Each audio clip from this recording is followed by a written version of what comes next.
Voilà, alors le pivot dont j'avais envie de vous parler aujourd'hui, donc comme je disais, je finissais mes petits paquets là, et pendant que je faisais mes paquets là dans la voiture, je vais aller les déposer à la poste, et je me disais, c'est fou parce que là en ce moment il fait quand même assez froid effectivement en France, et on est plein à avoir des soucis de chauffage dans nos logements, et c'est pas un cas unique, l'électricité coûte de plus en plus cher, et pour ceux qui n'ont pas encore de panneaux solaires, ceux qui ne peuvent pas, qui sont en immeuble, mais bref, bon, moi là j'ai eu un nouvel appartement, on m'avait dit il y a chauffage collectif, je m'étais dit ouais super et tout, c'est compris dans mes charges, même si je paye quand même 120 balles de charges par mois, mais bon, au moins je me dis le chauffage c'est réglé, je vais enfin avoir un appart là où il fait chaud, où on est bien et tout, bref. Pas du tout, parce que c'est super mal isolé, je suis au rez-de-chaussée, je suis plein nord et tout, bon bref. Le bailleur il joue un peu au con dans le sens que ils disent oui, soi-disant c'est 17 la nuit, 19 la journée, sauf que pas du tout. J'ai un thermomètre, je me disais mais je suis vraiment glacée quoi, j'ai dû déménager ma chambre, j'ai dit il fait glacer dans cet appart. Et en fait, je comprends pourquoi j'avais froid, parce qu'en réalité il fait 15. Donc si je fais même pas un complément de chauffage dans le salon, c'est 15 degrés, ou même des fois 14 dans les chambres et tout, bref. Je vous passe le truc. Et je me dis, ouais, c'est un peu dégueulasse quand même, c'est injuste, bien sûr, ça vient activer ma blessure d'injustice. Et je vois, j'ai mon ami qui m'envoie un lien pour me dire qu'il y a des manifestations cet après-midi et tout, que ce bailleur, il est bien connu, effectivement, que je suis pas la première à qui font le coup. Il y a plein de gens qui ont des problèmes de logement, voire même certains d'humidité dans leur logement. Et tati et tata. Bon, ils font genre un peu, parce que j'ai la nana, la chargée de secteur qui est venue là il y a 2 jours, ils font genre ils savent pas trop et tout. En fait, ils savent très bien parce que je viens de découvrir. Moi, je suis pas originaire d'ici, mais il y a même des journaux qui ont relayé. Il y a des gens qui sont déjà en justice contre eux pour ces problèmes-là, ici et là. Bref, ça active un peu ma blessure d'injustice. Hein. Je me dis, qu'est-ce que je fais? Je monte au créneau ou pas? Aujourd'hui au boulot, j'apprends, on a des nombres d'appels à faire, tout ça, on valide des contrats, on a des primes par rapport à ça. Il y a un nombre de contrats rédhibitoires à faire, un nombre d'appels rédhibitoires à faire pour pouvoir toucher ces primes. Donc si tu fais plein de contrats mais que tu n'as pas ton nombre d'appels, tu n'as pas de prime. Bon, ça déjà dès le début, ça avait aussi un petit peu activé ma blessure d'injustice, parce que je me dis, bon, tu prends le temps, tu fais des contrats, mais tu bases pas tout sur faire des contrats, mais tu prends le temps pour les sociétaires, tout ça, c'est dans les assurances. Si tu fais pas assez d'appels, donc en fait, ça te pousse un peu à bâcler un peu le truc et à faire vite. Sinon, t'as pas tes primes, alors que tu as fait des contrats. Bon, ça, je trouve ça au niveau qualité. Je trouve pas ça super génial, mais bon. Et là, j'apprends ce matin, en fait, que quand tu es en CP, donc si tu poses des jours de CP ou ponctuels ou rassemblés, 4 jours, 1 semaine, bon bref, en fait, ça diminue tes primes du mois. Et ça, je trouve ça profondément injuste. Et pourquoi je vous parle de tout ça? Je vais vous dire, parce que normalement, quand tu es en CP, les congés payés, c'est un droit. Donc, quand tu es en congé, tu n'es pas au travail. Tu es en CP, c'est un droit, donc je ne comprends pas comment ça peut diminuer au prorata tes primes de quand tu es présente, vu que tu n'es pas présente. Quand tu n'es pas présente, tu ne peux pas faire des contrats ou faire des appels puisque tu es en CP. Et ça, à mon avis, je ne sais pas si c'est légal, bon, je vais me renseigner, tout ça, mais je me dis, c'est fou quoi. Partout dans la vie, en fait, tu as l'impression de te faire arnaquer, de ci, de là. Et avant, ça aurait monté ma blessure d'injustice fois 1000. Hein. Ça m'aurait énervé, j'aurais été contrariée pendant longtemps.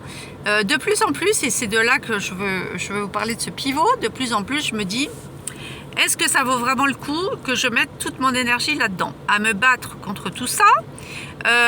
Est-ce qu'il vaut mieux pas que je reste joyeuse, confiante? Ça ne veut pas dire être dans le déni, hein, ou se contenter, ou dire ouais bon, c'est pas grave, je subis le truc et voilà.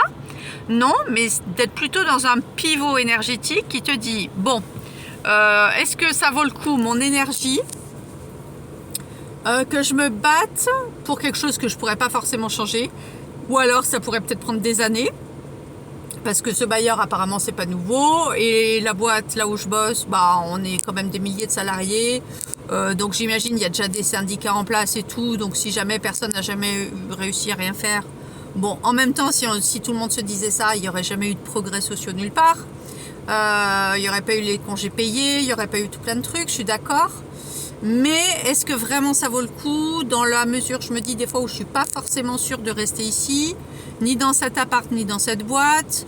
Et c'est là où j'ai envie de vous dire, je pense qu'au fur et à mesure qu'on règle nos blessures, là, cette blessure d'injustice, je pense qu'elle est de plus en plus légère. Et ça, j'en suis contente. Et aujourd'hui, je vois un pivot que je voyais pas du tout avant. Avant, je me serais dit, bah, c'est injuste, quoi, c'est tout, quoi. Faut se battre contre l'injustice. Il y a toujours cette notion de se battre. Et avec les années et aussi avec tout ce que j'ai travaillé sur moi au niveau des blessures, qui m'a demandé à beaucoup lâcher prise dans beaucoup de situations, aujourd'hui, j'arrive à voir les choses différemment. Et c'est ça que j'ai envie de vous partager. Des fois, renoncer, c'est pas être lâche, c'est pas être, comment dire, ah, il y a des reflets sur tous les arbres derrière, c'est magnifique. Je n'avais jamais vu. C'est pas être, comment dire, en fuite ou en déni. Non, ça peut être aussi d'accepter en conscience, en fait, qu'on a une énergie, que notre énergie est vraiment primordiale, prioritaire, et qu'en fait, on choisit les causes pour lesquelles on se bat. Voilà, comme on dit, on choisit ses causes, comme on choisit son maître. Quand on dit choisis ton maître, choisis ta cause et choisis ce que tu veux perdre. Et parce qu'on ne peut pas gagner sur tout en même temps et on ne peut pas se battre pour tout. Et c'est comme dans la maladie, vous savez que moi je suis contre quand on dit se battre contre une maladie. Parce qu'une maladie, si elle s'est déclarée en nous, eh bien c'est qu'on a quelque chose à comprendre, qu'on n'a pas vu, qu'on n'a pas compris. C'est comme le burn-out, c'est comme tout plein de choses. Tout ce qui nous arrive de difficile, d'inconfortable dans notre vie, c'est pas contre nous en fait. Mais moi j'ai pensé le contraire pendant des années. Je pensais que c'était contre moi parce que j'avais des grosses blessures, de rejet, d'injustice, d'humiliation et tout. Donc évidemment je prenais tout à cœur contre moi, comme si la vie était contre moi. Et aujourd'hui j'ai réussi à pivoter tout ça. Je sais que c'est pas contre moi, c'est que ça vient me montrer justement qu'il y a une blessure qui n'est pas encore guérie à cet endroit-là. Et la maladie c'est pareil, ça vient te montrer que dans ton corps il y a quelque chose. Ton corps il a cristallisé une émotion qui t'appartient ou pas d'ailleurs, hein, parce que des fois on déclare des maladies pour des choses qui ne nous appartiennent pas. Et là c'est toute la question du transgénérationnel et je suis en plein dedans en ce moment. C'est quand même assez dingue cette cristallisation d'une émotion ou d'un trauma qu'on peut avoir vécu d'un parent, d'un grand-parent et qui nous rend malade, hein, pour de vrai. Mais en fait c'est pas notre maladie, c'est pas notre trauma, c'est un truc qu'on porte par loyauté. Et ça, je crois que ça a été la plus grande découverte de mes 10 dernières années, de comprendre que ce truc c'est vraiment vrai et que ça se manifeste vraiment dans la vie, aussi bien pour la santé, les maladies, que les dèches, les ruptures amoureuses, les gens qu'on attire à soi, les problèmes. En fait, c'était un programme d'auto-sabotage à notre insu. Voilà, inconscient. Et ça va vraiment faire partie de mes accompagnements maintenant, parce que moi, j'ai débloqué plusieurs choses comme ça, en prenant conscience de ça. Et c'est incroyable et c'est vraiment prouvé, hein. Je veux dire, voilà, j'ai eu plein de preuves sur différents domaines d'affilée, là depuis 2 ans, voilà. Et donc j'avais envie de vous partager ça. Est-ce qu'il vaut mieux s'accrocher, se battre et dire non parce que c'est injuste, il me faut mes degrés, il me faut mes primes comme ci, comme ça, ou est-ce qu'il vaut mieux mettre son énergie? J'aimerais bien que vous me partagiez ce que vous en pensez d'ailleurs dans les commentaires, où vous en êtes aujourd'hui par rapport à ça. Et voilà, et chacun en est là où il en est par rapport à sa vie, hein, et à ses blessures.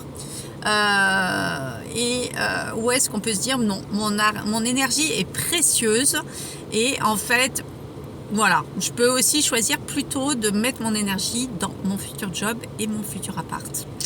Visualiser justement et me dire eh ben c'est pas grave, de toute façon je vais trouver un autre job et je vais trouver un autre appart qui va beaucoup plus correspondre à mes besoins, à mes envies, et voilà, et pétiller ça dans sa visualisation et pas rester en rancœur, rester aigri, coincé dans ce truc de c'est pas juste.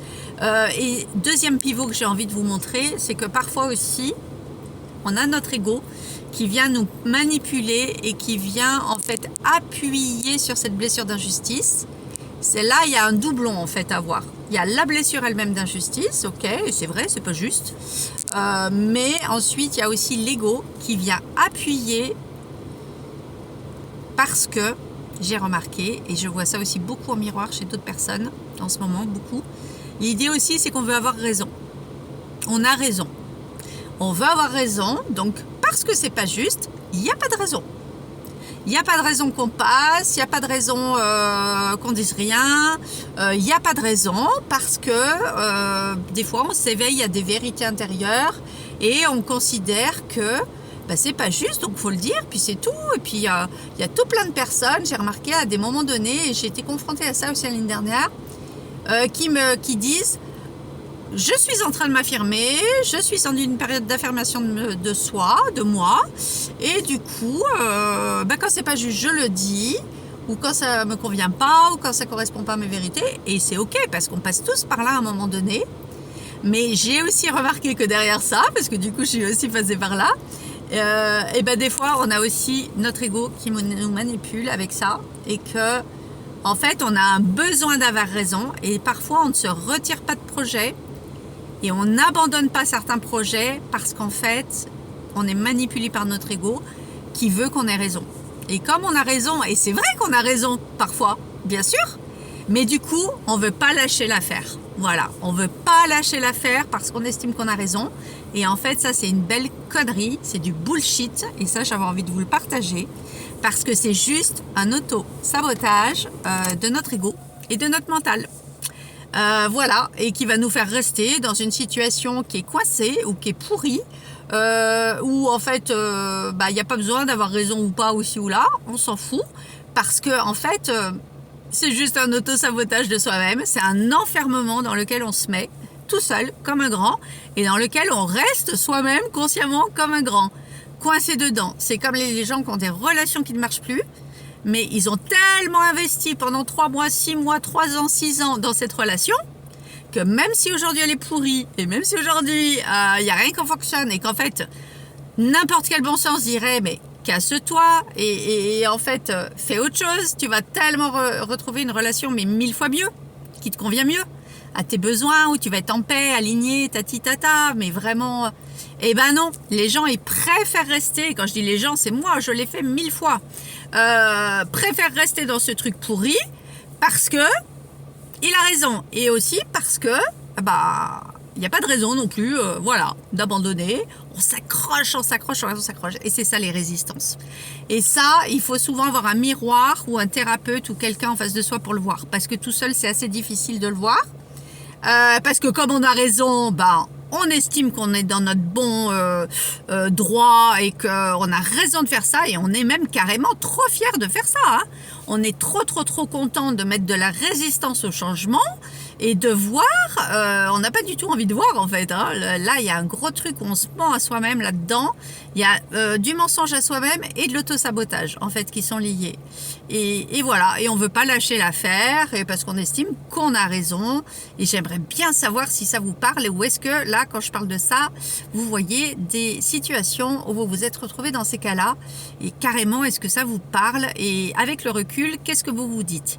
Est-ce que si ça s'est passé il y a 2 ans, 4 ans, 10 ans, est-ce que vous feriez la même chose avec le recul, avec la maturité? Parce qu'en fait, on est pris émotionnellement sur le moment. C'est ça le problème de l'émotionnel, c'est que du coup, comme ça va encore toucher à une blessure qui n'est pas tout à fait réglée, eh bien, on est englué émotionnellement dedans. Donc, on n'a pas de recul et on n'arrive pas à prendre de la hauteur pour vraiment voir les choses avec discernement. Il n'y a pas de clarté et il n'y a pas de discernement quand on agit comme ça, et l'ego dit on a raison, donc je le fais, c'est ma vérité. Sauf que, comme je dis, c'est un beau bullshit, parce qu'en fait, c'est juste un auto-sabotage à soi-même, et en fait, on s'enlise dans un truc qui ne marche pas, qui ne fonctionne pas, qui ne fonctionnera jamais.